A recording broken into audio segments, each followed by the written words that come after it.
చిగురు తాలింపు చేస్తూ ఉంటాము. చిగురు ఉంటుంది కదా, చిగురిని అరచేతిలోకి వేసుకొని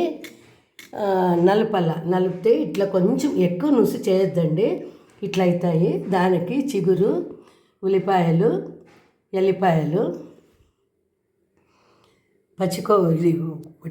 కొబ్బరి, ఎండు కొబ్బరి, కారం పొడి, ఉప్పు, పై మీద ఇప్పుడు ఆయిల్ పెట్టేసేసి తిరుగుబాతుకి వేయాలి.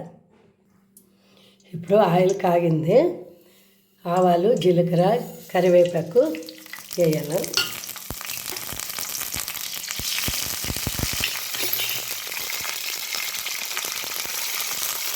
తర్వాత తెల్లపాయలు వేయాలి.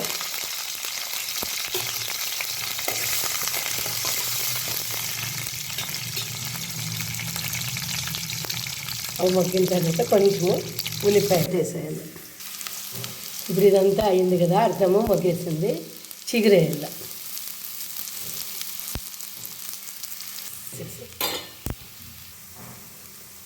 ఇంత రెడీ అయింది. మీకు ఇష్టం ఉంటే కొద్దిగా చక్కెర వేసుకోవచ్చు, లేకుంటే లేదు.